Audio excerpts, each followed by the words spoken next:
Dzień dobry Państwu, ja się nazywam Maciej Zakrocki i będę... My name is Maciej Zakrocki. From now on, for some time, I will manage. And I've been asked to do that by Mr. Chair, and you never refuse. If a chair or president asks you to do something, Mr. Olbrycht will take the floor in a moment, but for now, let me ask the panelists, Mr. Rocco Buttiglione, Professor, please take the floor. Professor Marek, Safjan, sir. And then Jan Olbrycht with his short address. Tak, proszę Państwa, Maciej Zakrocki zwrócił mi uwagę. Ladies and gentlemen, Jacek Zakrocki has pointed it out that I should be short. You know Mr. Zakrocki, an excellent TV journalist from the real TV station, now no longer with TV, he works in a number of other places.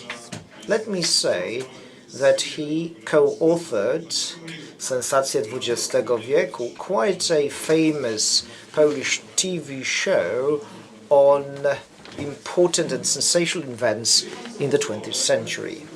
Please allow me, I will continue on what my colleagues from the European Parliament have said.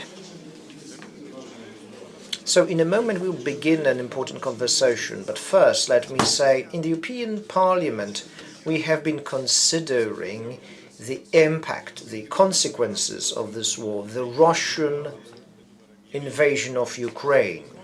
This is the issue number one, but the consequences are very broad, and you will see that at this conference. Before the conversation begins, two things, a few questions that we asked ourselves. Hopefully, we will hear some answers to these questions. Now, the key question: is the European Union going to survive? This is the simplest question to you, professors. What do you think about that? I believe that it is a notion that is analyzed in detail in Moscow. It is about bringing the EU down, dismembering it. And this is a moment when we need to reflect on that. We listened to a lecture just a moment ago. Rarely can you afford to listen to such a lecture and actually think about such a notion as a just war. Here, I will quote a well-known German sociologist, Georg Simmel. He said the following: an external threat means that you see internal integration. An external threat results in an integral attention. But there is another part of that. An external threat improves the integral integration provided that this particular community, this group, this organization is already integrated. If it is not, then this external threat may smash it to pieces rather than making it more cohesive. You see it in a family. You have an external threat. If a family is disintegrated, it's going to smash it to pieces, is it not? So we have the following question. We're talking about the consequences of the war for the European Union. There is a threat, isn't there? It is obvious, this threat. Is the European Union today ready for this challenge? Is it ready, internally integrated? Is it going to withstand this pressure? Is it going to strengthen this organization, or rather is it going to make it fall apart? The so-called French-German document, it is not an official document. It is about public debate. French and German experts jointly, they put forward the following notion, a very old notion that has just returned in the context of this war. And the notion is, why would you walk together maybe we should diversify internally. Maybe some people would like to integrate better, more, others not. So we could have the EU of a number of speeds. Some people will integrate better, others not. You know where we would be. We would be integrated to a lesser extent. Now, you see this document, it surfaced now before the elections. You see it now when Russia has invaded Ukraine. So there are these notions somewhere there. Some people say, well, maybe it's enough. Maybe we don't need to integrate all that closely.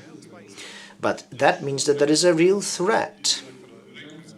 So I will leave you in Mr. Zakrocki's hands. He works for Talk FM, a radio, and he's a great journalist specializing in history. So a question is, what are the consequences for the European Union? Let's be brutally honest. The question is the EU going to survive? Well, I shall speak English. I had prepared a wonderful text in Polish. I spent a lot of time on that text, but it went lost. I sent it to you. I think you have it. So I got it. If you like, I can take it. No, but now... also because, after having listened to so many speeches, you change your mind and you would like to say things different from those that are written. And I do not dare improvising in Polish. My Polish was good many years ago, but now no more. Well, I think, first of all, that if we want to discuss what the European Union will be in the future, first of all, we must wait and see how and when this war ends. The first problem that we have is how long will this war last? I have the opinion that nobody will win this war. The Ukrainian people, they want to fight. They have the pride of being a nation, and they will defend their independence and their freedom. And we can give them weapons that are better than the weapons of the Russians, and so they will not be defeated. On the other hand, I do not think that they will win. They will not win because we shall not give them the weapons that can destroy the Russian army. We shall not give them those weapons because we are afraid that in that case, the Russian leadership, Putin, might make use of nuclear weapons. So the most likely future is that we will have an Ukrainian offensive, a Russian counteroffensive, no, a Russian offensive and a Ukrainian counteroffensive, and then a new Russian offensive, and then a new Ukrainian counteroffensive, and in the end, the land will be destroyed. Hundreds of thousands or millions of people will die, and there will be no solution through weapons.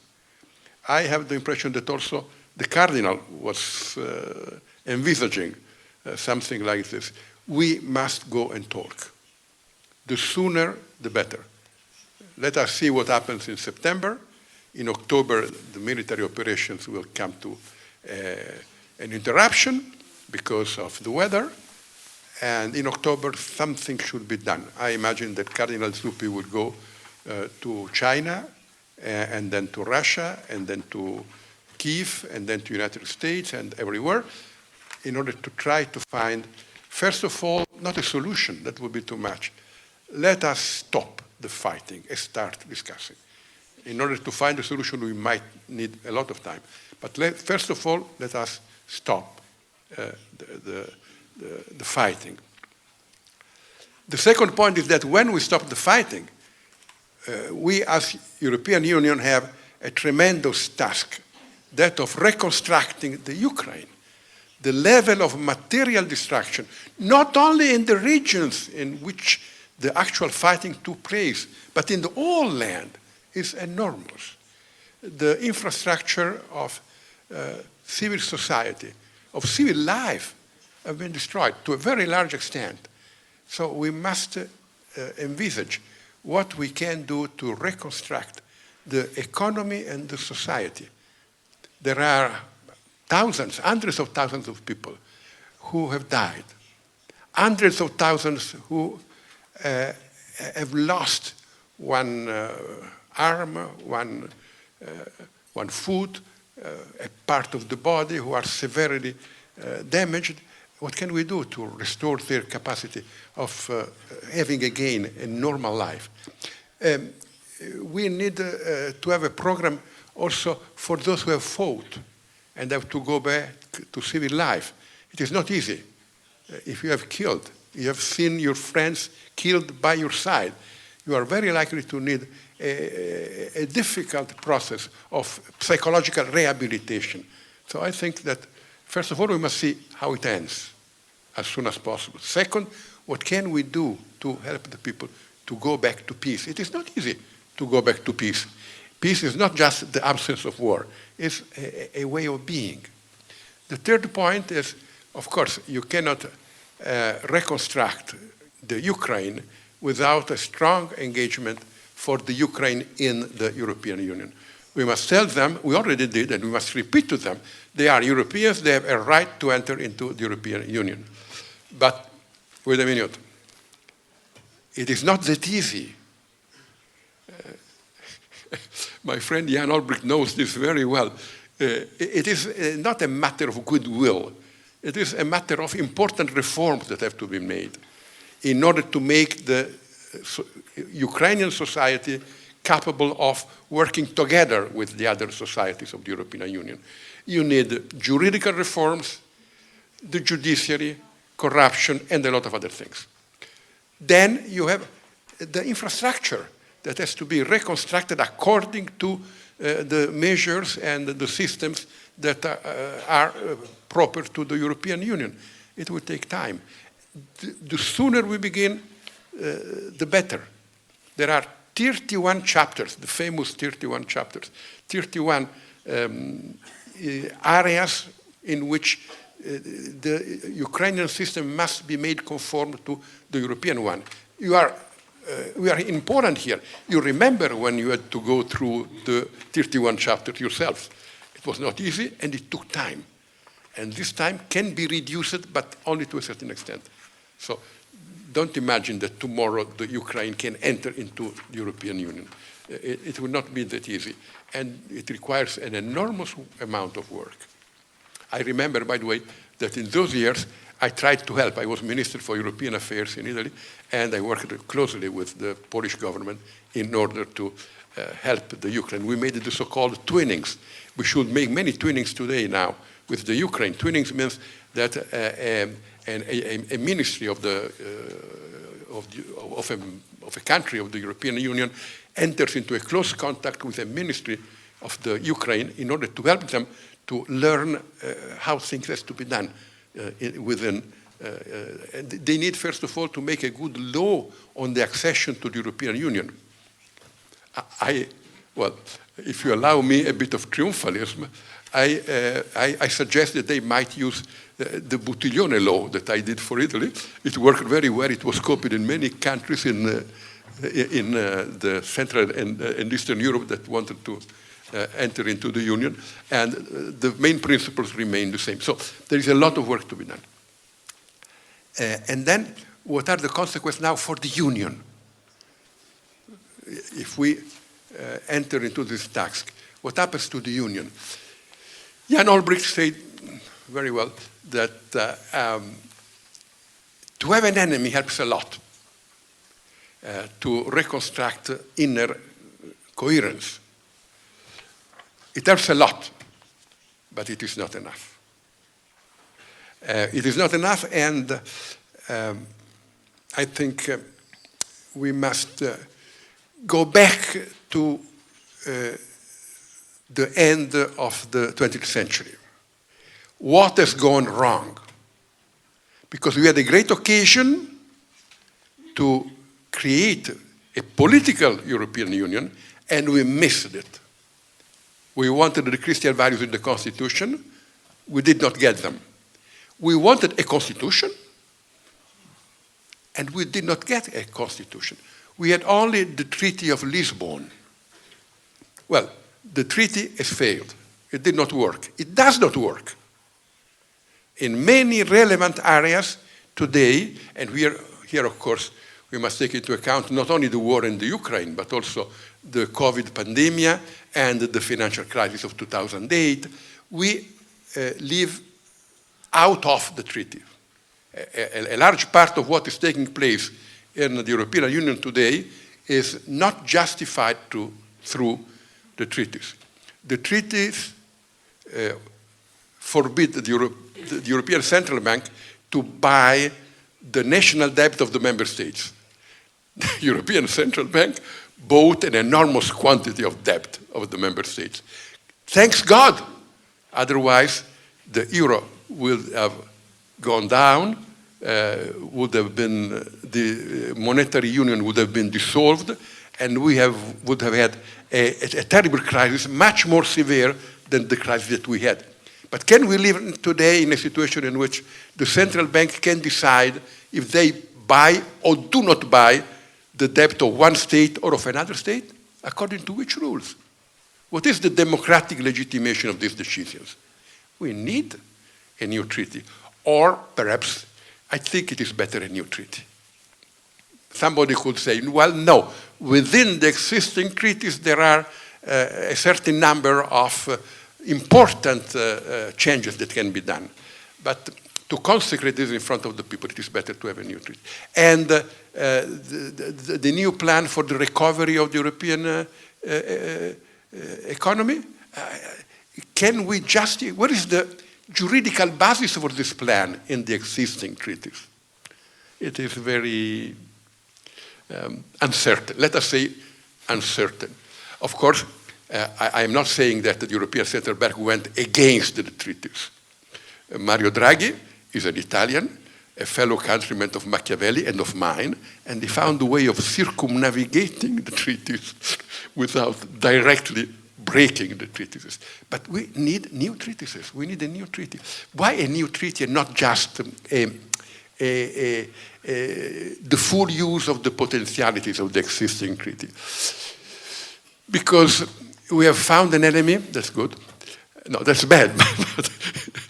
Every bad thing has also one good side. There is one good side in the fact of having an enemy. But that is not enough. You must find within yourself the positive wish of being a people. At the end of the 20th century, at the beginning of this century, we did not want to become a people. I remember a conference in Vienna with Lord Ralph Dahrendorf. Those of you who are my age remember Lord Ralph. The younger people perhaps don't. And he said, well, your European project has no chances because there is not a European people. And you cannot have a European democracy, and you cannot have a European Union. Lord Ralph, spoke with a very British accent, had all the appearance of a lord. He was a lord, by the way. And of course, he was a German.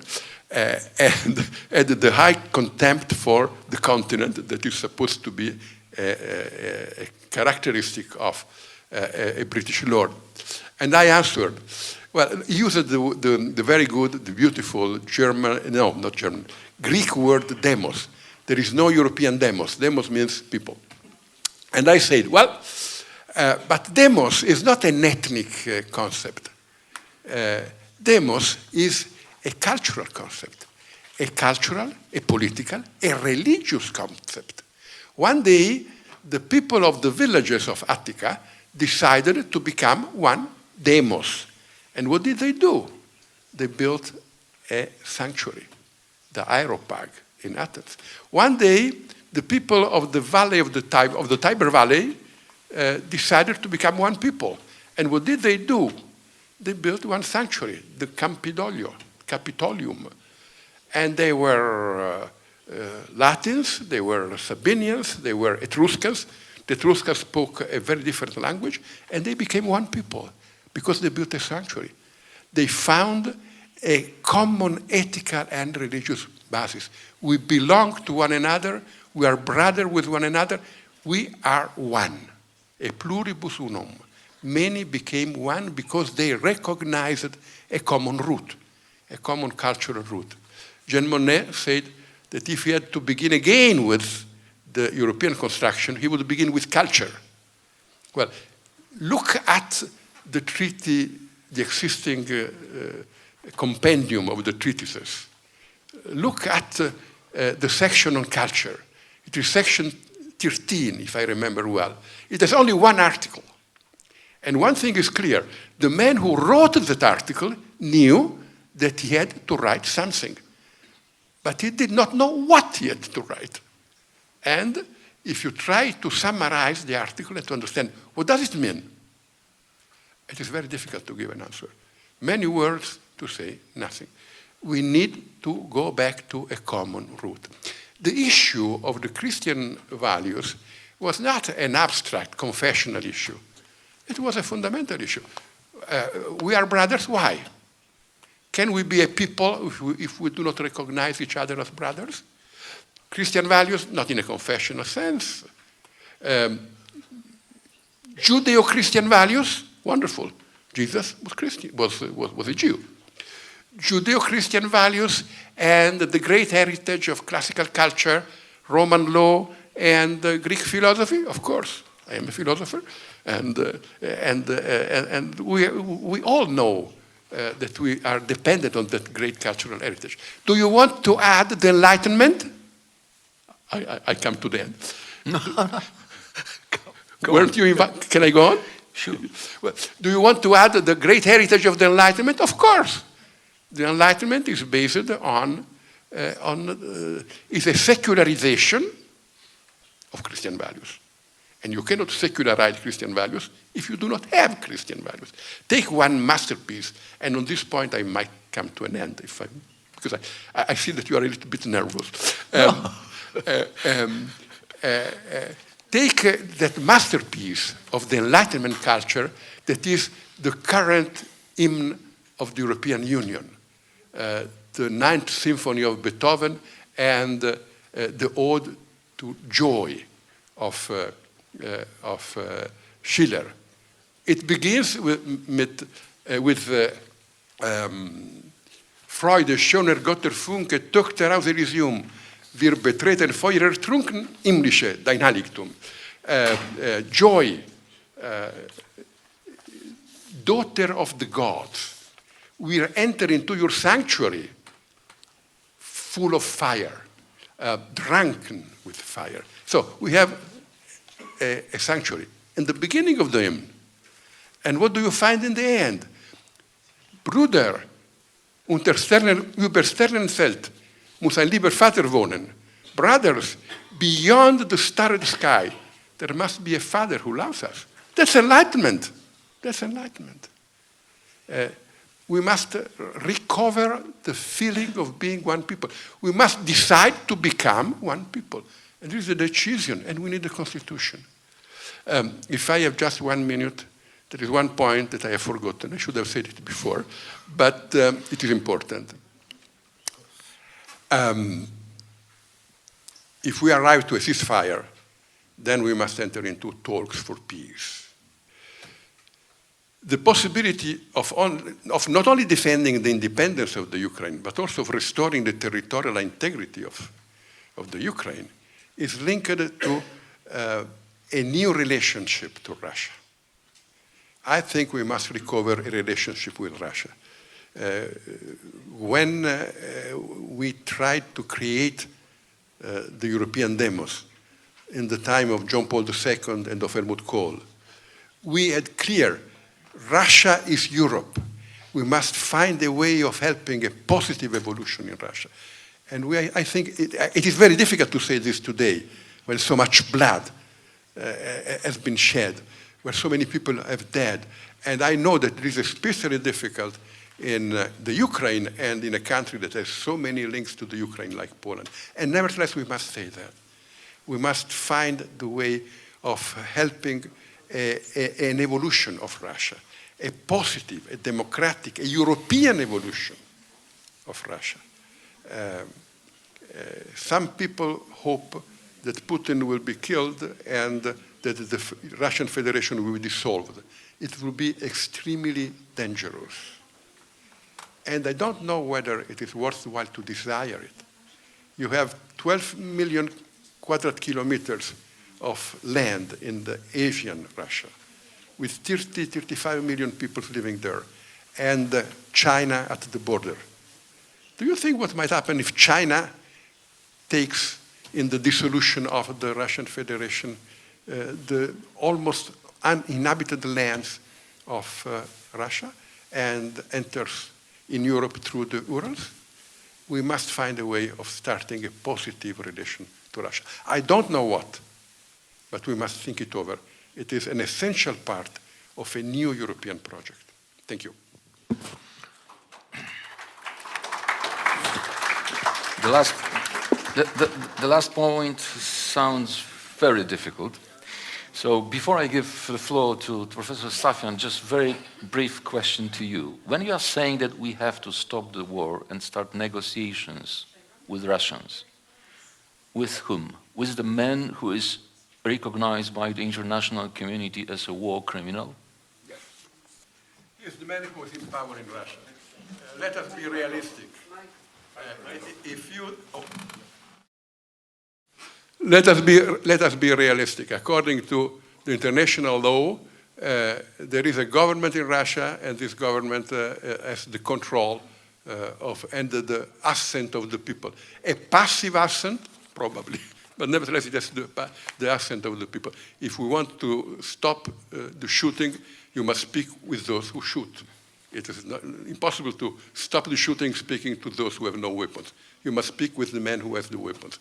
That's the reason why I think that some initiatives have been unwise. No to zanosi się na ostrą rozmowę. Well, it seems that this discussion is going to be a difficult one, Professor. Thank you so very much. First, thank you for the invitation to this panel. Let me congratulate on this idea of organizing this conference, because that allows us to participate in a discussion that we should be having, and there are few and far between of those discussions. Professor Buttiglione, thank you for your reflection. I could say that I will not agree with everything you've said. I have a bit of an issue with your last conclusion. I will tell you more about it later. Firstly, let me focus on certain problems, on the consequences of the war for the European Union that stems from the current situation, that is the war. What are these consequences? What are the consequences for the organism that European Union is?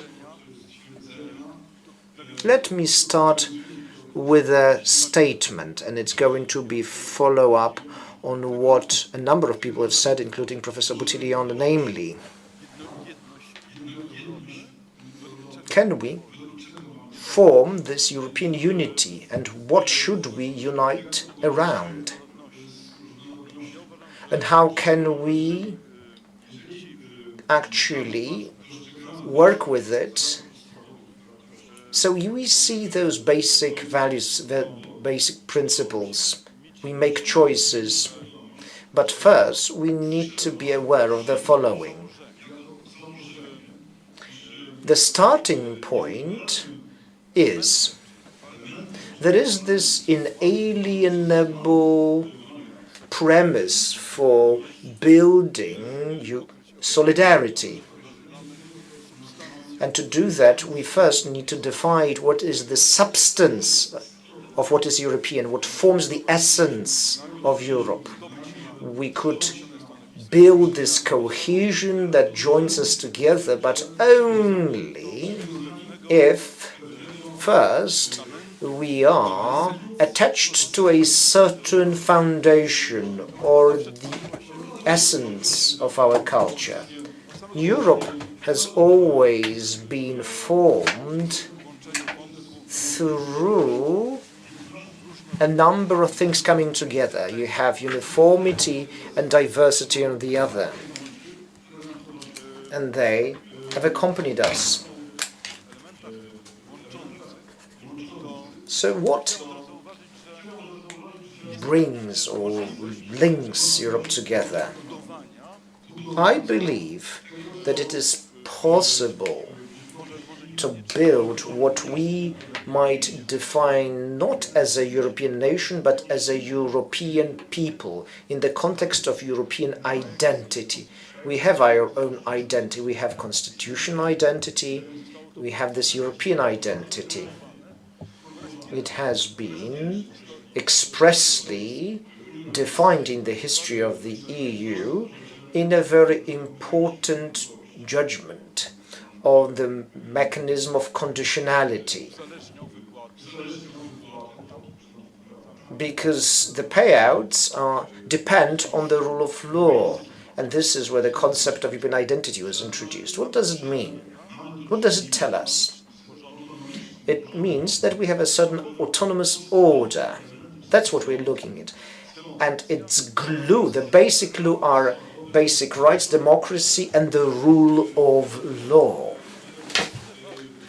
For that reason, I believe that it's important to remind people of just that. The President of the European Commission, Ursula von der Leyen, on the 11th of September in her State of the Union address, said expressly that the rule of law is the very foundation of the European Union. Now, diversity. You have got diversity on one hand and unity on the other, but this clash is a clash only at first sight. It's not about the two facets of the EU, the one that is diverse and the other that is united around values. It is about coexistence, and that is going to be. We have two elements. You have unity, and I understand it as the unity around inalienable rights, and this diversity that is the respect for various national cultures and languages, which is reflected at the very level of European treaties. This diversity was translated into how we approach the issue of this Russian aggression. At the very beginning, especially, some of the European Union countries have one type of experience and one type of sensitivity linked to their own history. On the other hand, you've got another group of countries, such as Italy and Germany and France. So you had Germany, France and Italy in one group and the United Kingdom, Finland and Poland in the other. And you could see it very clearly, especially at the very beginning of this conflict. Some countries were inclined to enter negotiations and a dialogue. By the way, there is still some disalignment, but the differences in the intensity of support provided to Ukraine or sanctions imposed on Russia. But let's return to what I believe is the most relevant thing, this diversity. It must not undermine the substance of what is European. Namely, the substance is going always against the breaking of the basic rights of an individual that would lead to mass murders, the destruction and breaking human dignity. This is a certain common stance. It's something that unites us. Without that stance, we would have to accept this coup against our values. we would have to simply ignore what is happening on the other side of our border. You can almost see it with the naked eye. So if we ignored it, we would be co-responsible for the crimes committed in the Ukrainian territories. If we do not react properly, we become co-responsible. Let's look at history. The conference in Munich, essentially, one of its consequences was how soon World War II broke out, and then you had Yalta, which led to Europe being divided into two parts, and that state of affairs continued for half a century. We must be clear here. We must be clear in saying the following. If we tolerate evil, this tolerance becomes evil in itself. Unfortunately, when you are passive, you accept a form of coexistence with evil. And unavoidably, it leads to a situation where defending your values is meaningless. Why do I say that? When you consent to evil, you cannot say that you are trying to defend values, because unavoidably down the line it will lead to negation. I'll give you a simple example here. We say that torture cannot be accepted even if it seems that it's the only tool that might help us to avoid some kind of misfortune. In our culture, it is not an instrument that you can use, even in such circumstances. So, I appreciate what Professor Buttiglione has said. I appreciate this challenge, that is, that we should look for alternative solutions and to solve the situation that we're confronted with every single day. And yet, we need to realize the following. There are certain systems of values, systems of laws that make it impossible to look for compromise. I will stand by it. You can never agree to a compromise when you are dealing with the issue of rule of law. Because if you go down that path, the culture itself will collapse, because it's been built on the rule of law, on that principle. It is something that you hear quite a lot in the European politicians, but also in the European Union Court of Justice. I do not represent that institution, by the way. I'm speaking for myself. So, the current situation clearly shows the EU deficiency when it comes to protecting our rights. We can defend our rights and values, but under one condition. First, we might accept that those rights, those laws are universal. Unfortunately, this universality is not to be taken for granted when it comes to the immigration policy. Can we assume that universal laws are always respected in this regard? But also internally, I'm not sure if you realize, we have the European Union, and the European Union claims, or rather puts forward those universal rights, that is this Charter of Universal Rights, which is an integral part of the whole European system.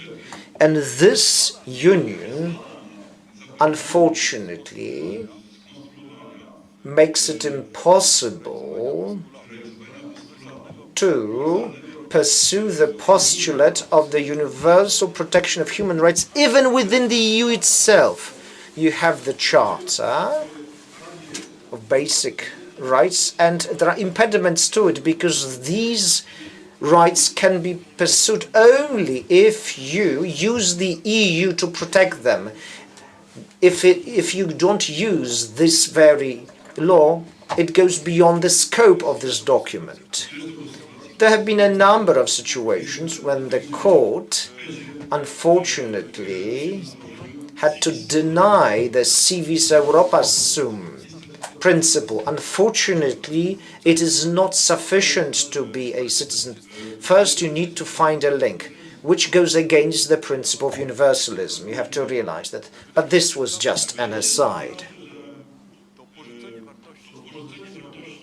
So, when values are abandoned in the face of tyrannical law, then you can see the deformation, and ultimately you have this mad vision of national interest. You can see that in the case of Russia. We cannot see any erosion of our own values if you want to oppose that aggression. Today, better than before, we must understand that the European Union is more than just common interest in the single market. Mostly, it is about those common values, especially the defense of peace. Let us move on to the substance. Pytania. There are a number of questions that one needs to pose here. Well, the European Union, is it actually prepared to defend their own values and their interests? Or perhaps, maybe, we should conclude that actually it's time for us to take decisions about some important structural reforms. I can agree with Professor Buttiglione. Yes, we had a number of different opportunities for us to build a more coherent union. We lost many opportunities. One, for instance, was to create a constitution for Europe. We've got the Lisbon Treaty that is not exactly the same. We have very clear competence deficiencies at the level of the Union, which have been demonstrated very clearly during the COVID pandemic. They very much limited the efficiency of the actions taken by the EU. We have to speak very openly about those issues. Yes, I realize some of the ideas might be actually utopian because some of the member states today are not interested in further discussions about moving some of their prerogatives to the EU level. They think it's a serious threat to their sovereignty. Many are unwilling to stay at the distance to the ideas of giving more competences to the EU institutions. But at the same time, one can see very clearly that in a situation of threat, in spite of many competence deficiency in Europe, EU is able to build consensus and some common mechanisms that are used to react to different urgent needs. The Recovery Fund is a very clear step towards further federalization. It's yet another step towards creating a federal European Union, and it has been approved, as we all know, by all the member states. Well, the EU certainly needs to strengthen and widen the scope of cooperation according to Article 42, defense and union, security issues. The Council of the European Union has come up with a document, for instance, that is make it clear that there is a need to make sure that there is municipal support, more solidarity, also in the security policy. This is a declaration, but declarations are not going to be enough. You can come up with many declarations, ideas, slogans, but what actually needs to be done is an in-depth modification to the mechanisms used for decision-making at the level of the Council. I know that many are not happy about that, but the unanimity principle that still remains to be applied in many basic political areas among others, in the foreign policy that actually belongs to the prerogatives of member states, with just a few competences given to the European Union institutions, additional competences. But without change, without reform of this area, I think it's basically impossible for us to carry on with further debates on the preparation of the EU to function in a world that is full of different threats. In the defense policy, the member states also have very different opinions, although they work together. One has to say that Poland, for instance, when it goes to different common military measures taken at the EU level, Poland treats it just a complement to NATO. So as a matter of fact, this is of secondary importance, for instance, for such countries as Poland, with NATO getting the priority and now some common forces. Some say that this is a dream for Europe to have the common forces. As Ambassador Reiters some time ago said, Poland was always more realistic than moving towards dreams. But if you think about some dreams, some ideas, creating some defense mechanism, it's in our hands, basically, defense mechanism for the European Union. It's not utopian. It very much depends on us, on our decisions. So it seems that if we speak about what needs to be done, we have to remember that what is at stake. This is the question posed by Professor Buttiglione before. What is at stake today? Well, what is at stake is the very existence of the Union. It's not about choosing model A or B, but it's very much about the survival of the European Union. Is it going to survive? Its very existence is at stake if we do not function the way in which the EU functions and the integration mechanisms. More and more, actually, people realize that some member states, even Germany and France, have come up with some initiatives recently to give more competences in foreign policy, also in taxes, to the EU, also to change the voting system. It seems that this is one of the important elements. What is also needed is a broader legitimization of the EU institutions. There is a need for also more and new forms of participative democracy. Additionally, what needs to be done is to perhaps come up with an answer about the model that is going to be applied in the future. What strategy is going to be applied for the enlargement of the EU? Today, some say that Ukraine is going to join before 2030. Some say that, well, we've got the enlargement of 2004, which might be quite similar to the process of Ukrainian integration. But no, it's not true in my view. The situation today is very much different. It's very much about Ukraine, about Moldova, about Western Balkan states. When discussing those models, enlargement models, the EU needs to answer the following question. It's a question about also perhaps a philosophical foundation. Should we accept new countries, especially Ukraine, which is going to be perhaps the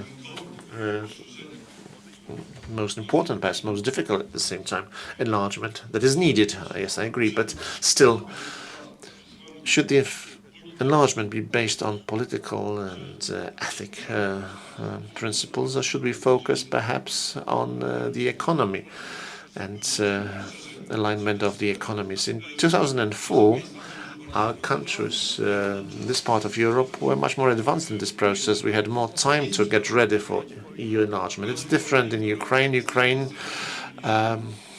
waging war and more suffering because of the consequences of the war.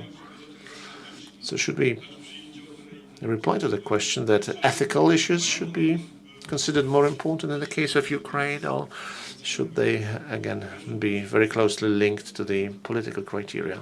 Yes, I know my time is almost up. I realize that, well, the way you look at me means that my time is up now. So very briefly,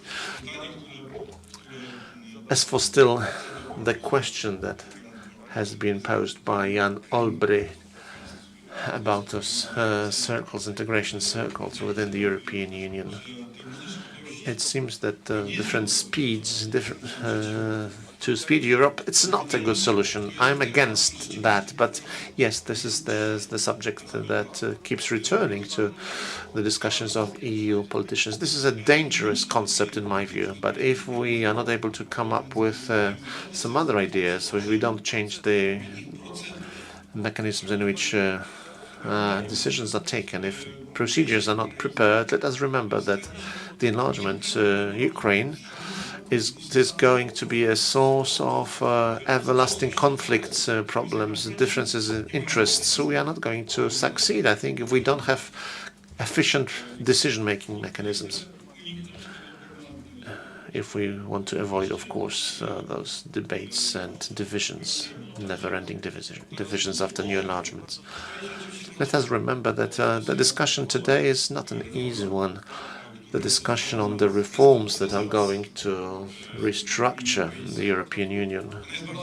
This discussion is difficult because we're also witnessing a very clear tendency in many different countries, a tendency to come up with the idea of a new union, a union of sovereign countries, a union that would perhaps go back to old ideas of the common market and nothing more. This is an anachronistic vision of the EU, in my opinion. We cannot focus on the economic links only and some values that we have in common. This is not enough for the EU to continue as a union. This would make it impossible, in my view, to make European Union a global player. In my view, the question, a certain red line perhaps, that is also important, it is about our egoism. The countries that are member states today, especially the net beneficiaries, those that are going to be perhaps contributors, net contributors to the budget, Poland, for instance, are we actually ready for this change? Is the Polish society that has very clearly demonstrated its altruism, sensitivity, demonstrating very clearly its readiness to support Ukrainian refugees, fully improving, accepting large-scale support for Ukraine? Are we going to be able to also accept change, realizing that we will be paying more into the budget than received from that? I'm not really sure that one can be optimistic here. The conflicts today with regard to the Ukrainian grain and the transportation of Ukrainian grain, it's a worrying signal for me, showing that in some situations we forget about the common interest of the whole Union and about the values that are at stake. It's in the same way, and yes, this is the last sentence, if I may, we need to remember that we will not be able to build a common foreign policy, a coherent foreign policy, to come up with an enlargement policy with high level of solidarity. We will not be able to do that if we, in our member states, go back to the stereotypes of being worried or threatened by the others, by refugees, giving some human rights, basic human rights, to only some categories and not giving them to others. If we move in this direction, it will be difficult, I think, to find support for further enlargements, because these are the consequences of the different decisions taken today. And I think if we, again, continue moving towards more xenophobia, creating this atmosphere, it's going to stay, I think, in the minds of our citizens. It will be very difficult to change such attitudes towards those who come from outside the Union. There is no clear, certainly, response to the question of how the EU is managing, whether it's been managing successfully. But I think we have to do our best to make the EU succeed, also coming up with some changes to the mechanism, strategic decisions, and also in-depth decisions. In-depth discussion is needed for all those who are involved in the creation of the European Union. Thank you.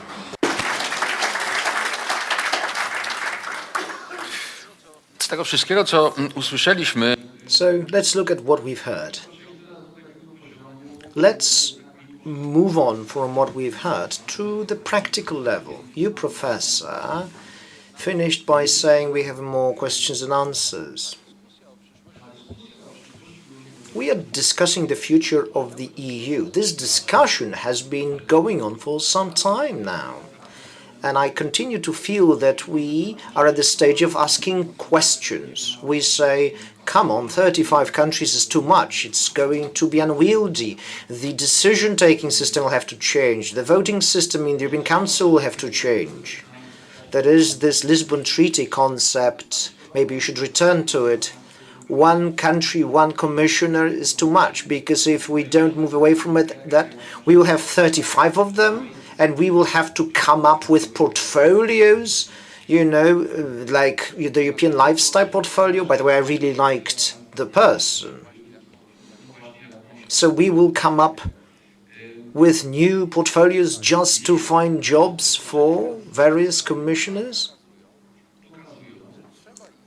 Our recent experience from the last few years, and now I'm addressing Professor Buttiglione, we should follow Mario Draghi's route. We would say that we would have to take those treaties and bend them here and there, because without it nothing can be accomplished. Yes, the EU purchased vaccines jointly. It's spending money or ammunition. Until recently it seemed, or had seemed, inconceivable, and 11 packages of sanctions has been adopted by the EU. At the same time, we know who made it hard. But there is no consent to agree to the decisions that have been discussed for months now. This and that has to be done, and yet we know that it cannot be done. So maybe right are those who say we will live in the EU where you have the mechanism of expanded cooperation, so you work on single projects, or you have this special puzzle clause, the bridge clause. We will take on debt jointly to fund defense, because we cannot change the treaties legally and jointly. I believe that it's impossible. What do you think? I'm looking at both of you gentlemen now. Please remember about the mic for the sake of interpretation. So, the question is,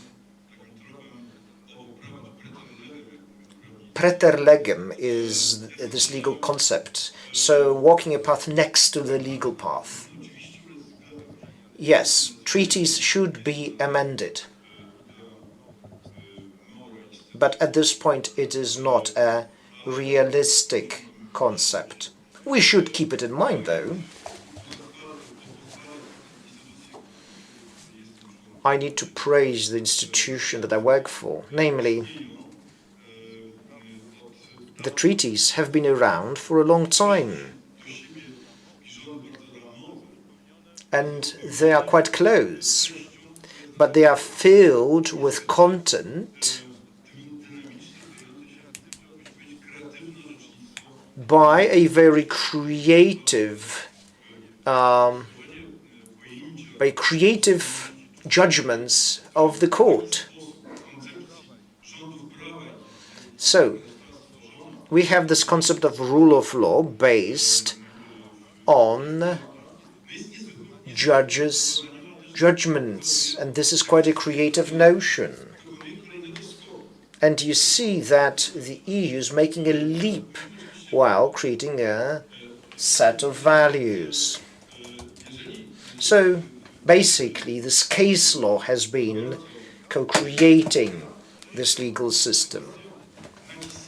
Now, I know full well, if we press too hard to have this federalized EU that nobody wants, but in practice it is a very good tool, just like the reconstruction fund, then you have to agree with the president of the parliament, Ms. Mazzoli. She said, let us not start a discussion on the EU structures with the expansion of the unanimity rule, because it's dangerous.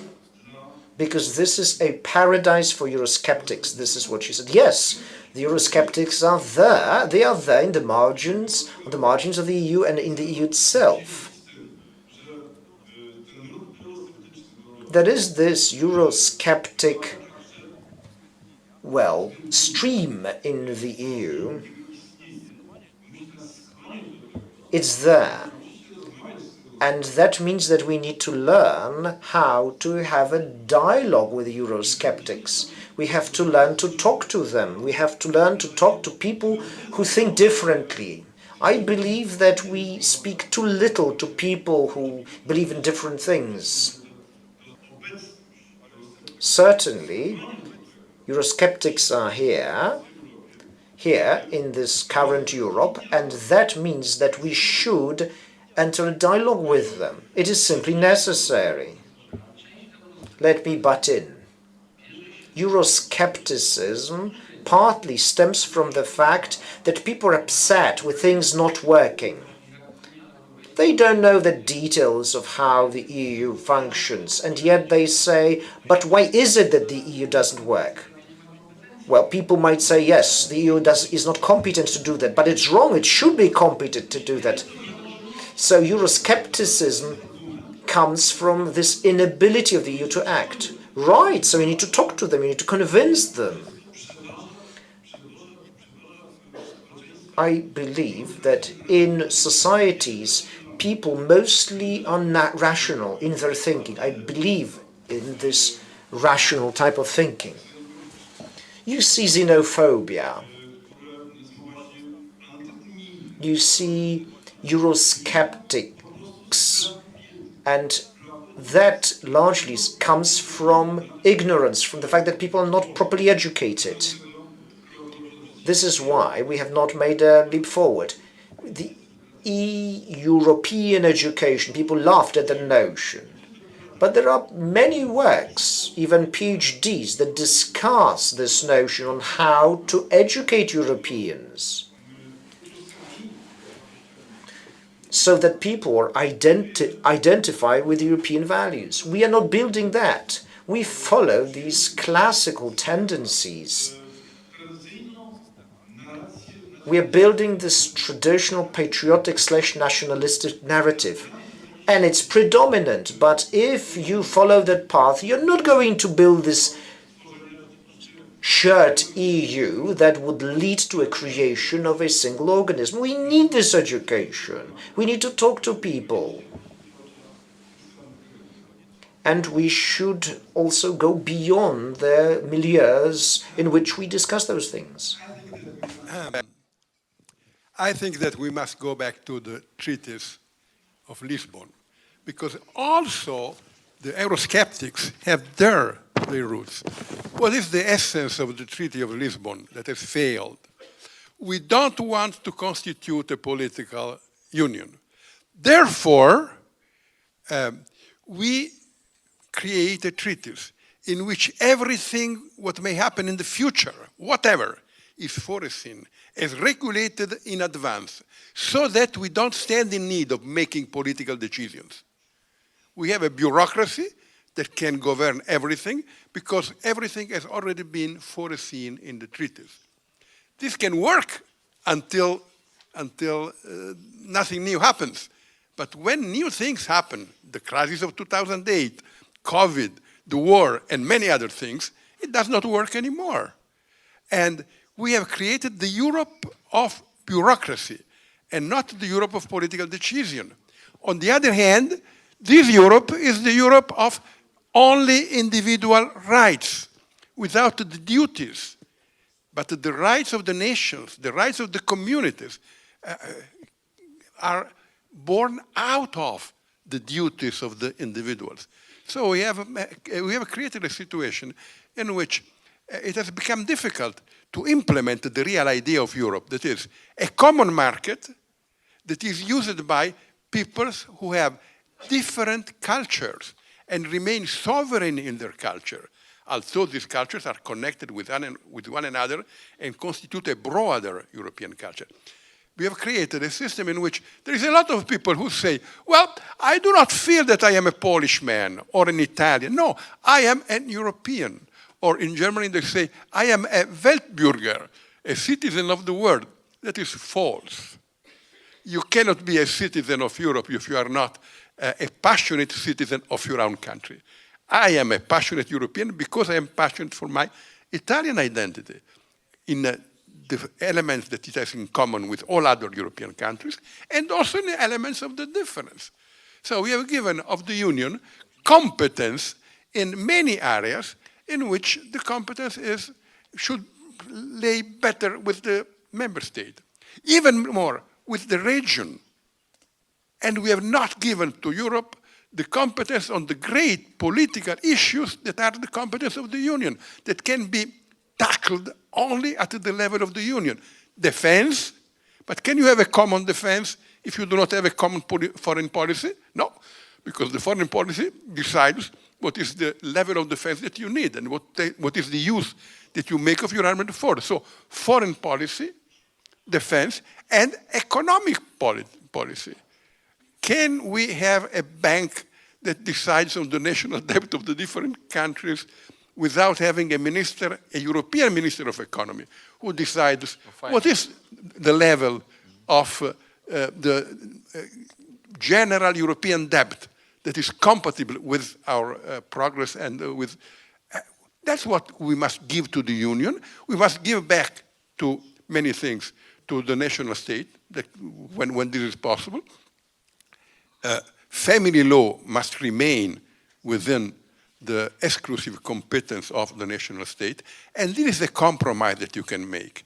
What is the problem of the Eurosceptics? Oh, by the way, we must thank God and the Holy Virgin for Brexit. Brexit was a great success for the Europe because Brexit has touted to the Eurosceptics that there is no salvation out of the Union. In Italy, we have had our Italian exiters, and I always told them, where shall we go? We are Europeans. There is no other way. We must say, we don't like this Europe. We want a better Europe. That's good. But don't say, we leave the European Union. Where shall we go? Now, many people have realized this, also because they have seen the example of Brexit. The people feel that they are no more sovereign. They are not sovereign at the national level because there is the Union. They are not sovereign at the Union level because there is a union that is not a union, that is not a political union. When we go to vote for European elections, do we decide on war and peace? No. Do we decide on the European policies, on a common European economic policy? No. Do we decide on a common European foreign policy? No. What do we decide? On a lot of things and on nothing at the same time. We must give back sovereignty to the people, giving them a European Parliament that can decide on peace and war, and not on a lot of other things that perhaps are not so important. I think that is the reason why I think we need a new treatise. No, not a new treatise, a constitution, a European constitution, based on the principle of subsidiarity, more rigorously than now, because now, well, there is a lot of things on subsidiarity now in the Union, and giving the true political tasks to the Union. Because we cannot have a national defense. It will never work in the world of today. We cannot have a national foreign policy. It will never work. We cannot have a national economic policy isolated from the context of the Union. I think this is the issue, and we will never have this if we do not have a strong push coming from the people who understand that the rage, the preoccupation of the Eurosceptics was true, was right. They were right. Only they were wrong. They were right in the sense that their suffering was authentic and justified, but they were completely equivocated in seeing what were the remedies. Not less Europe, not going out of Europe, a new, a better, a stronger Europe. No tylko problem polega na tym, że powinien działać, ale problem tylko polega na tym, że The problem is that, as some say, there's a lack of political willingness on the part of the government. The European Parliament is very much pro-European. A number of European citizens is also very pro-European. Mr. Jaruba spoke about this conference on the future of Europe. I know it was not the voice of all Europeans, it would be impossible, but still, one of the conclusions of this conference was to create an EU convention and prepare a new constitution or a new treaty. One of the conclusions there was to change the voting system, more majority voting. And what was the reply of the member states? They were not very much interested in the conclusions of this conference on the future of Europe. So again, let me repeat, perhaps Jan Olbrycht is right, saying the idea of multi-speed Europe, although many are not very happy about that, is very likely because there are going to be some countries that will be interested in more integration, and there are going to be other countries, or governments perhaps I should say, that will be against. So, in order to take a step forward, if in many areas unanimity is needed, consent of all member states for the enlargement, for instance, there is such a need for new treaties, unanimous decision. In the current political situation, I'm not sure we can move forward, not to mention, for instance, Hungary, because many mention Hungary or Poland. We will have a new head of government in Slovakia quite soon, probably, with quite interesting ideas as well. So this is going to be yet another situation of impossible reform. Again, one more, perhaps last question. What do you think? Perhaps it is possible to move forward only if you don't really try to make countries or keep countries in a distant circle, because you can move from circle to circle, I understand, speed to speed. Some maybe will join in later, but maybe this is, well, what do you think? Maybe this is the only actually possible scenario to change. Yes, I understand, of course, this idea and the pragmatic approach demonstrated here. I don't like the idea itself of multi-speed Europe, because it's going to lead to a situation where many countries actually will be put out of this most important place where decisions are taken. Poland, outside of the Eurozone, for instance, means a lot for us. There are many tangible consequences, and it's going to, I think, change in the future. Schengen, for instance, today, yes, Schengen zone not covering all member states, still maybe. Well, let's see what's going to happen to Poland with regard to Schengen and checks on the borders. Well, perhaps this is going to be necessary, because one thing is certain, let me repeat, one thing is certain, and what is certain is that the Union, where there are no mechanisms prepared for efficient management, efficient action after next enlargement, especially after Ukraine joins in, the EU will not function. EU will not function, it will not survive, most probably.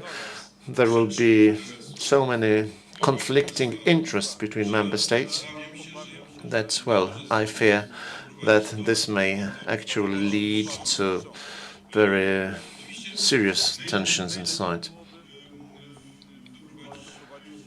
It would be better, yes, I quite agree. What we need perhaps is a new constitutional treaty, Constitution for Europe. I regret that the constitution was rejected in France. First of all, the country actually that came up with the very idea. Professor Herzog, perhaps, more was the author of this idea. But still, it is a pity that we have no constitution. We lost at that time a unique opportunity.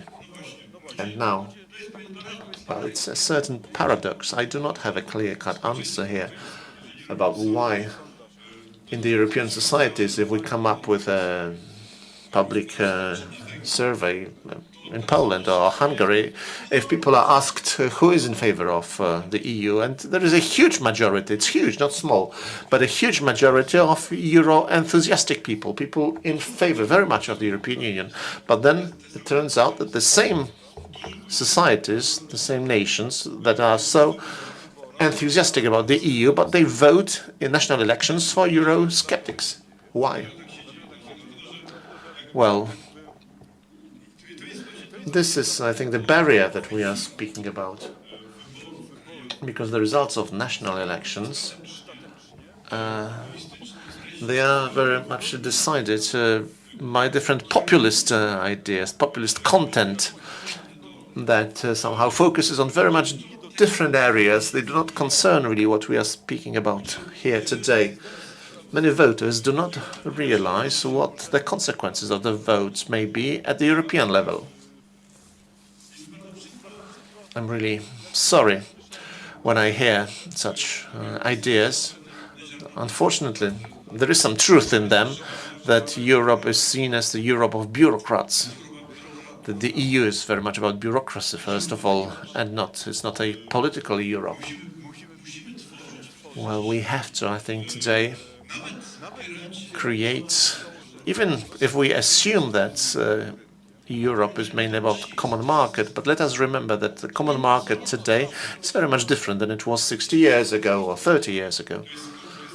It is a very complex mechanism that requires a number of different political instruments in areas such as taxes, customs, migration policy.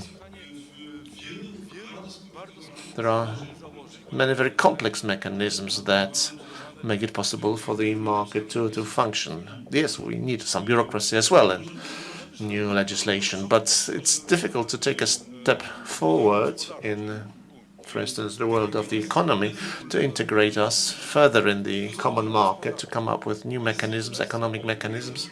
It's impossible without political reforms. This is exactly what President Draghi very often mentions, saying that we need to stabilize financial policy, broaden the competences of the EU budget, the common budget, saying that there is a need also perhaps to create the position of the Minister of Finance in the EU, because how can you manage a budget if there is no finance minister? This, in my view, is needed, indispensable perhaps. So when we speak here about those tensions between unity and diversity, some say that we cannot give up our constitutional national identity to create a EU identity. But who says that we have to give up our own identity, national, constitutional? Nobody wants us to give up this identity. I agree that both identities can coexist. I have my Polish national identity, but at the same time, I feel very well being a European. Exactly at the same time, I can be at the same time a carrier of both identities, if I can put it like this. European identity is based on national identities, closely linked. It can be manifested in different ways, at different levels, but this is the case. It is just like with the languages, with the European Union, perhaps.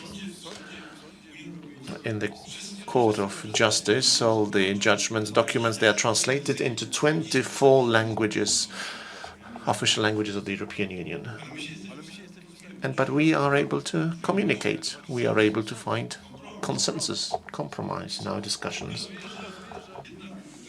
It shows that this unifying idea is so coherent that we must not fear more integrated mechanisms, but still there is a need, most probably, of reforms to broaden the democratic legitimacy of the institutions. The European Parliament has to have new competencies. So maybe we should go back. Maybe I'm provoking us here.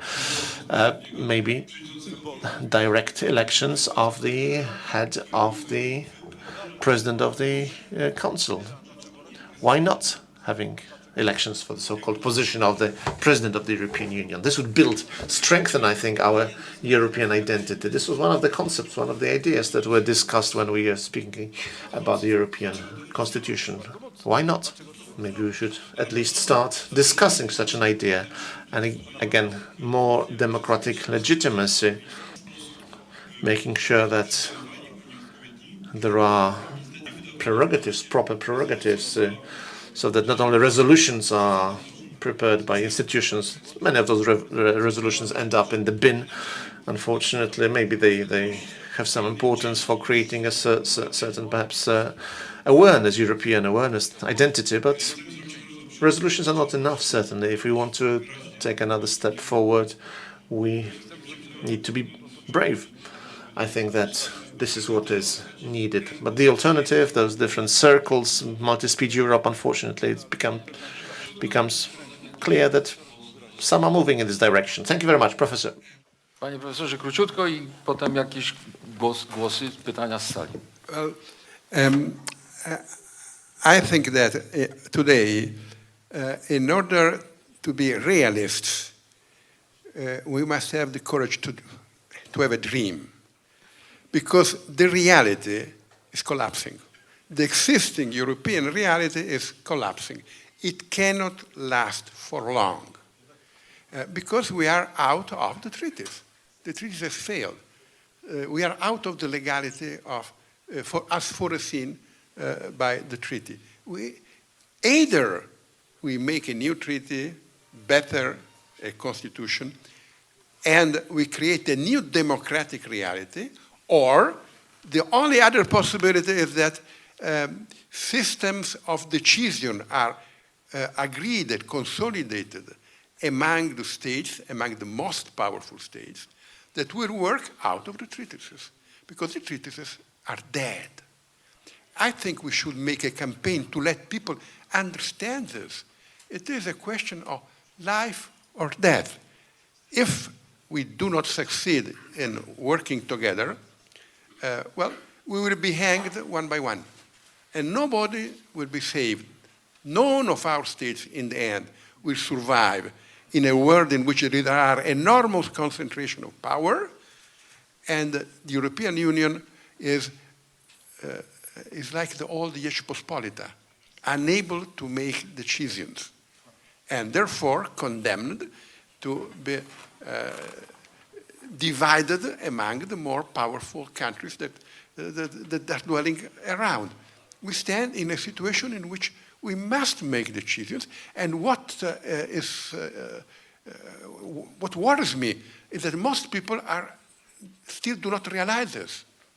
They see that the union does not work, and many dream that they could find a way out of the union, which is absolutely impossible.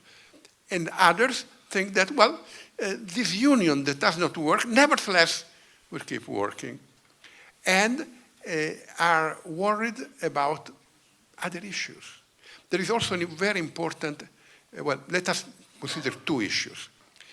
The question of the fundamental values. Since we have not a vision of a common culture, in which there are different national cultures, who have the right to preserve their differences, since we have not the vision of a sovereignty of the nation through culture, what happens? It happens that the only thing that is real in the union, that is the common market, imposes the values of the market also against and over the values of the nations. And you have the attempt at an homogenization of European culture that is not a homogenization of culture. It is the destruction of European culture and the triumph of a kind of Americanism that has very little to do with the great culture of the United States. It is the superficial imitation of those who imitate only the most despicable aspects of that culture without understanding its spirit. So we have a cultural problem that is dramatic, and we need to go back to national cultures within the framework of a European culture. Let us take another issue that has been considered here, migrations. There is a terrible protest against migrations, and I think we must understand this protest, because a multicultural society is a very delicate system. It has to be built up little by little. And if you have an excessive amount of migration in a too short period of time, the result is tension, xenophobia, and so forth. When we had a project of Europe, we knew that. And we knew also that we can defend our welfare not building up walls, but enlarging the area of the welfare. You cannot have a reasonable, a humane migration policy if you do not have a neighborhood policy. We have allowed and in part caused the war in Libya, in Syria. And then we are worried about the migrants coming through, not from, through Libya and from Syria. There is a contradiction. If we do not stabilize the Middle East and Africa, if we do not have a neighborhood policy towards Africa that helps Africa to grow, we have no reasonable solution for the problem of migrants. And an Africa that grows is a tremendous support for the growth of European economy and society. That are the great issues with which we must confront ourselves. We talk about migration. There is no solution. We cannot tell them, come, all of you. There is not space enough. And of course, we cannot kill them. I told it to the Premier, Giorgia Meloni. Don't tell to the Italian Navy to sink the boats of the desperate people coming to Italy. They will not do that. Not even if you give the order, because we are Christians. We don't do that kind of things. We must find adequate solutions. And the adequate solutions are not within the interminable discussions on migrations, are in a neighborhood policy. But can Italy make a neighborhood policy? Of course not. We are not big enough. I have made the treaties between Italy and Albania. Now we have in Italy 440,000 Albanians, perfectly integrated. Nobody is worried about them. There is no problem. We can do that, but to do that with Africa, you cannot pretend Italy to do that. Europe must do that. Mm-hmm.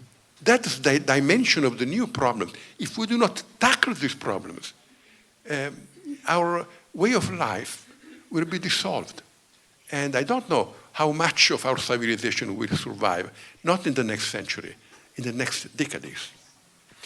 No, a to zjawisko, o którym mówi teraz pan profesor, może również powodować, że rządów, które będą właśnie... What the professor has mentioned means that there will be more governments that will build on that anxiety, on these concerns. AfD, the German party, their ranking is of greater and greater concerns, and these elections will be closely watched and monitored. Questions? Brief, a minute at the most. Well, I mean, Mr. Chair, thank you, but please. So we should not begin with an apostle. So what's your name? Marian Apostol. In Polish, the same as an apostle. So a question. We are talking about the consequences of war. The EU has this moral duty, especially the European institutions and politicians, has this civilizational duty to integrate. We have the necessary tools. We can see them in the treaties. They are there. Under the international law, the EU said that it has a certain legal identity. But there is also the fact that the countries agreed that certain rules will be respected and certain objectives will be pursued. One of those objectives is to build peace. The preamble sets it up quite clearly. 48, Article 48.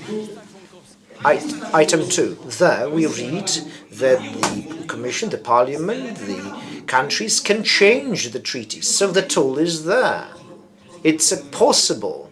But you, Chair, said that we need will, we need dialogue. You, MEPs, know that without dialogue there is no compromise.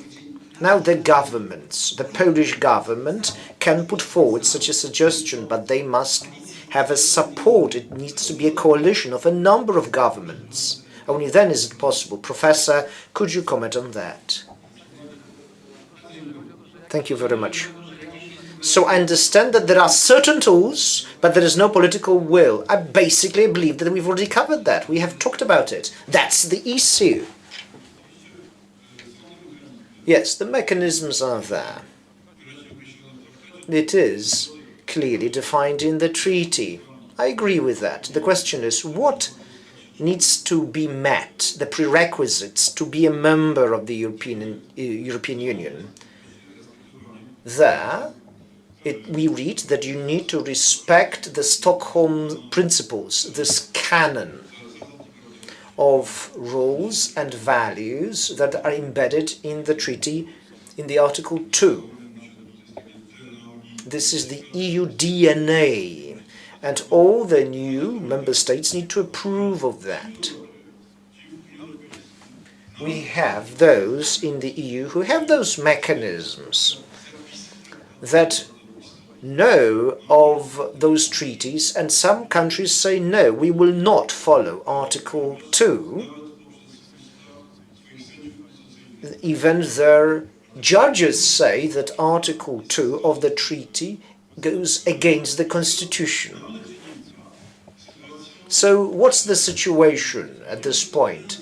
The situation is unprecedented in the history of the European Union. Never before have we seen anything like that. So we see these tensions. I see them, and for that reason, I'm quite optimistic when I look into the future when it comes to how the EU works. The EU may not be able to formulate the adequate mechanisms that will make sure that the EU works well. This is a very basic thing for me. I would like to be wrong.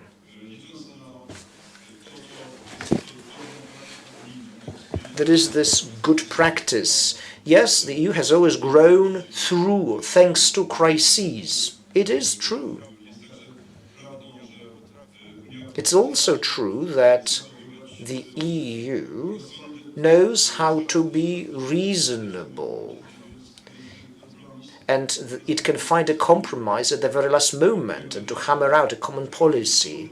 The EU is based on certain good political habits. I'm not sure, though, that in the current day and age we can count on such compromises, on good political habits, and to reach out and have such a compromise.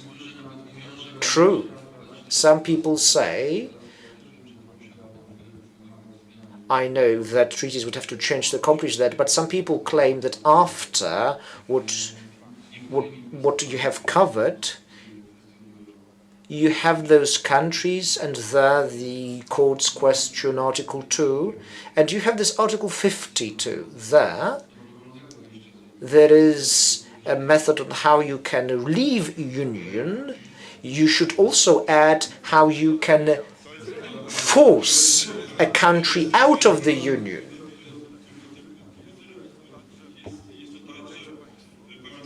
Please remember, ladies and gentlemen, one of the EU constitutional courts said the following: a country may not follow Article 2 because it goes against the Constitution, and this is treated as a declaration of a country leaving the EU. At least many lawyers see it this way. serious German lawyers actually propose that it's like that. Their doctrine, the legal doctrine, is very cohesive and logical. You cannot function in the EU if you disrespect Article 2. Yes, we might look for a mechanism to leave the EU, but isn't it the case that it is already happening? Not to even talk about past simple, that it's already happened? A question. Let's expand on the notion of migration. Professor Buttiglione, in the latter part of his speech, actually mentioned that. I believe that it is something that destabilizes the EU. One of the factors that do that, because there is a different approach to that subject. Different approaches of different member states, that is. And another thing that has been surfacing recently in this public space, namely 2 or 3 weeks before the war in Ukraine broke out, you had all of the EU member states informed about it, including our government. They knew that it would happen. And what do we see? There is a meeting that takes place. You have the meeting of those ultra-right, ultra-nationalistic movements, parties, Le Pen, Morawiecki, Orban, Salvini and company, and our PM met with them. So a question. There is this issue of migration that is an issue in and of itself, and I know it full well. But isn't the issue of migration also an issue that is controlled?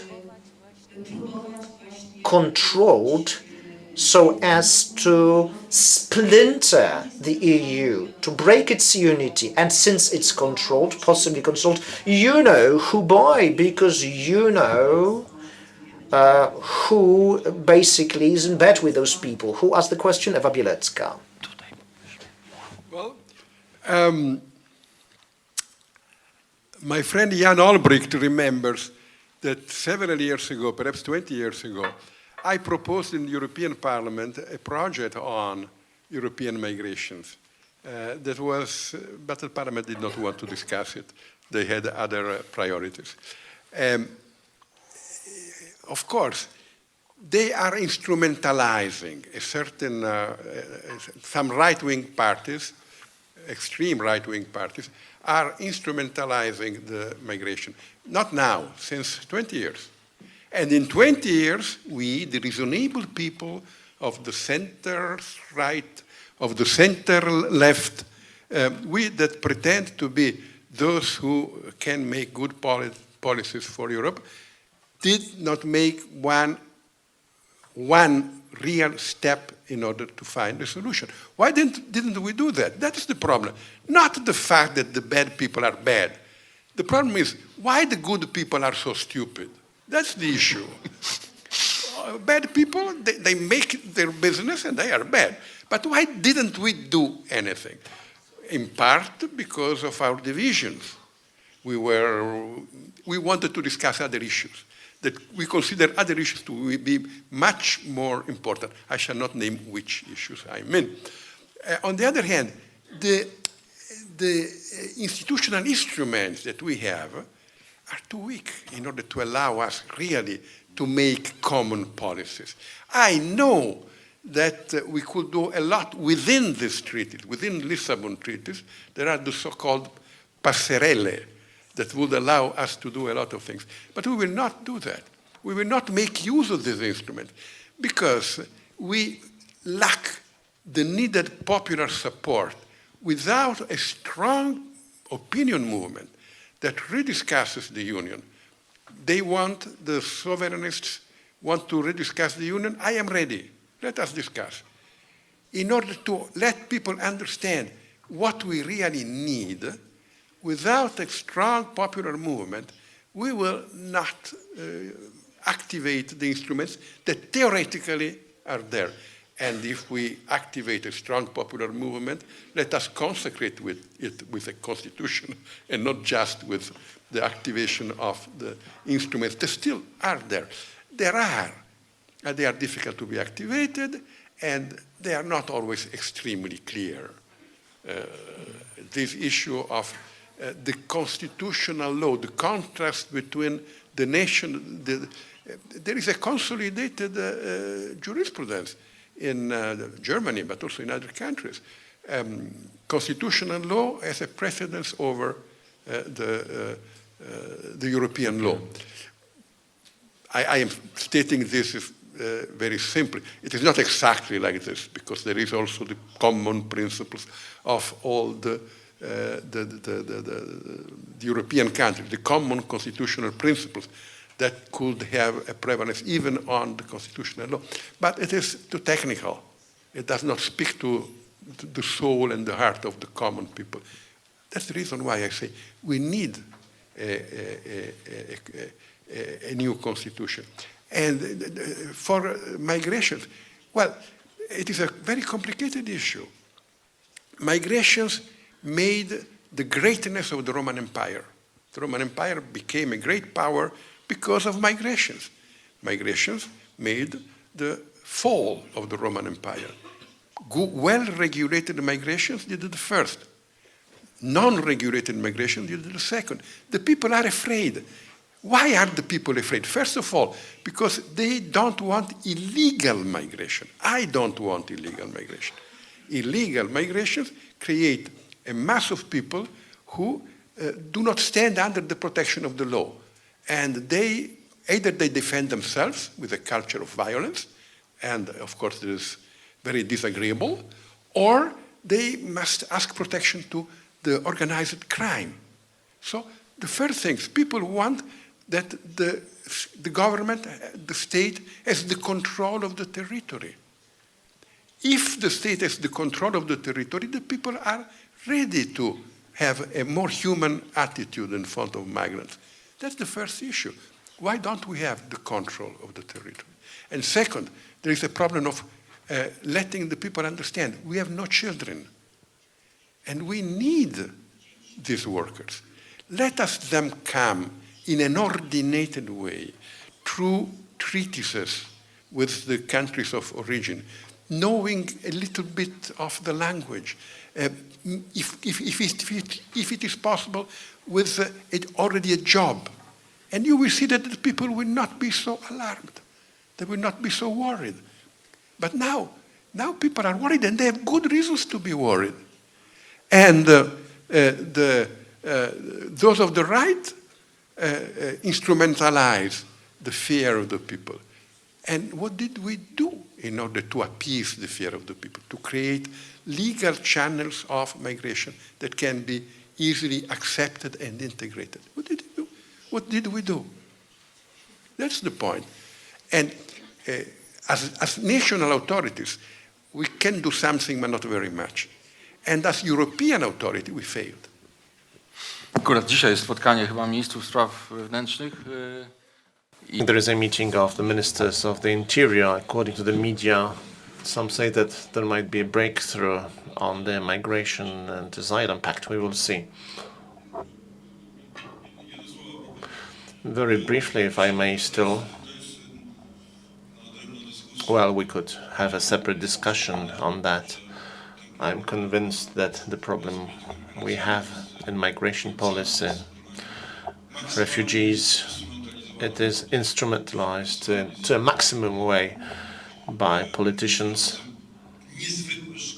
There are terrible consequences, I think, in the different societies of this process. Today, I think the EU has no good idea about how to solve the problem. We don't have instruments for a common policy here. We don't quite know how to come up with a common concept of migration for the EU. But one thing is certain. We should not, and we must not, build more fences around Europe. And we should not agree to having border guards, people responsible for protecting the borders, that they do pushbacks. Pushbacks are not allowed in any possible way. No political reason stands behind them. But why now? The question is, Why do reasonable people do such unreasonable things? Why do societies actually agree to having such solutions applied? This is very much about negating most rudimentary Christian values on the borders. I am not able to understand that, honestly speaking. We can agree to procedures being applied. We can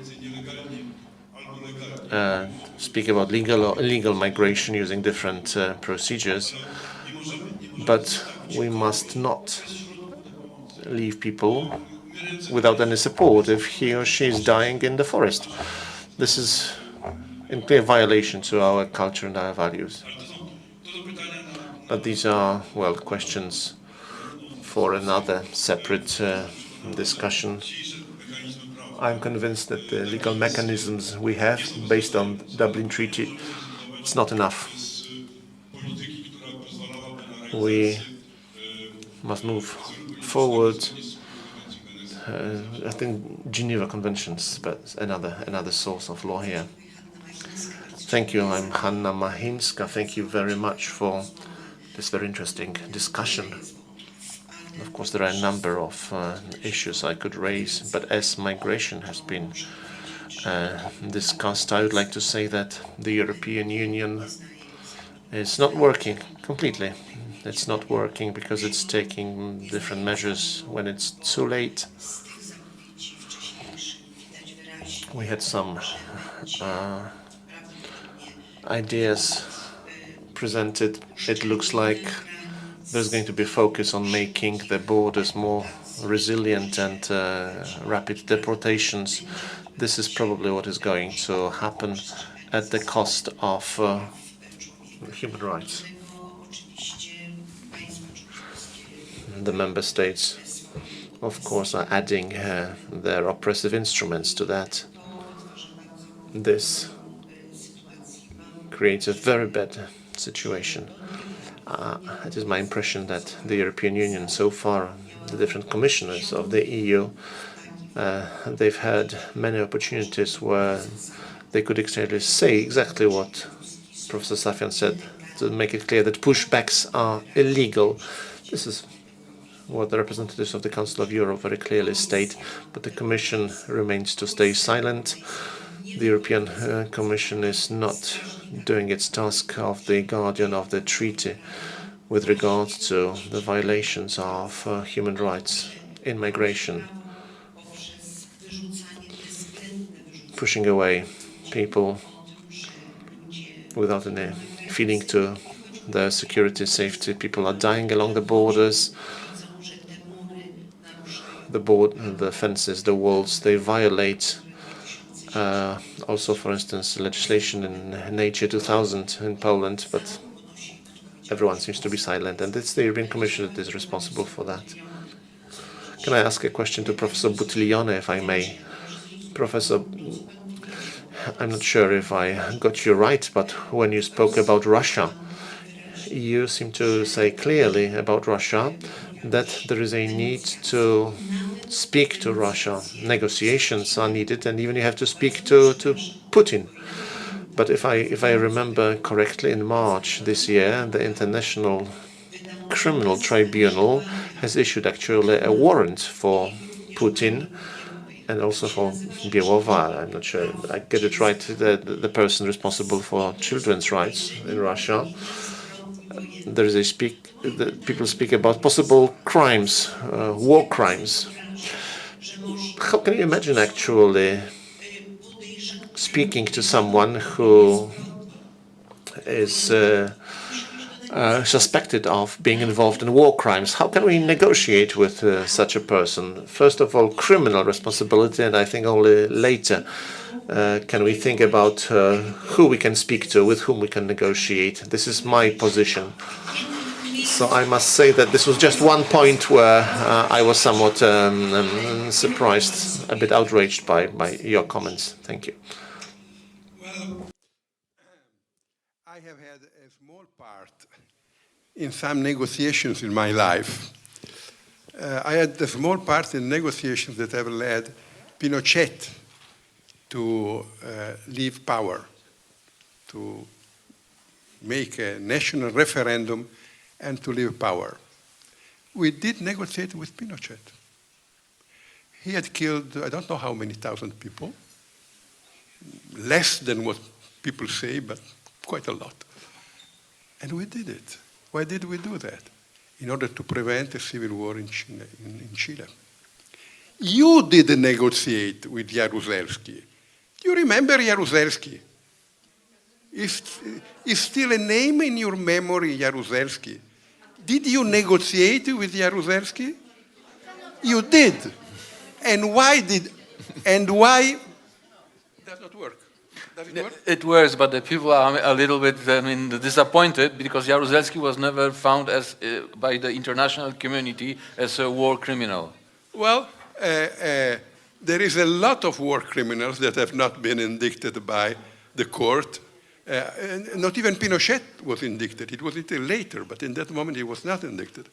And then you knew that there was blood in the hands of Jaruzelski, did you? And you did. Why did you do that? You did that because you wanted to prevent a civil war in Poland, because you want to save the life of thousands and thousands of people who would have been killed if Jaruzelski had decided to resist up to the very end. And now, shall we say, fiat justitia pereat mundus? Well, I beg your assistance. You know Roman law better than me. But I think that the vast majority of the Roman lawyers did not agree with the principle fiat justitia pereat mundus. They had another principle, salus republicae suprema lex esto. The salvation of the people should be the first law. What is the imperative of the salvation of the Ukrainian people? I have another problem, quite the opposite. I am afraid that Putin will not be willing to negotiate. And he will be willing rather to go to the extremes, even to the extremes of a nuclear war, in order not to accept the fact that he has been defeated and that the Ukraine will remain independent. Ja się obawiam rzeczywiście, że chyba... Thank you. Well, I fear that there is no chance to have a place to discuss a representative of a state, the state that does not respect what I called at the beginning minimum minimorum. There is no place for negotiations, I think, no room for negotiation if fiat justitia pereat mundum, maybe I'm not interpreting it properly, but it seems that where a certain value is at stake, substantial value, the respect for the dignity and rights that we describe as a certain canon of basic rights, the right to life, integrity, and so on. But there should be no concessions there. It's difficult to speak about concessions in this context. It's difficult to talk. There is nothing to talk about with a criminal. It's difficult to look for compromise with a criminal because there is no room for compromise with a criminal. So I think that if we remain passive, for instance, or if we want to find some compromise, perhaps taking such action, we might be also held responsible for what the consequences can be, consequences of pure evil. Perhaps we might be considered responsible. I know this might sound, how to put it, utopian and dreamy in a way, but it seems that, well, there is a certain limit that we are reaching, and behind this red line, there should be no compromise. I think there is a certain line, and this should be applied to the current situation as it is. And I think, well, I can just have some hope that it's going to change from, I mean, the position of the aggressor. Hopefully there will be a change in the position of Russia as the aggressor.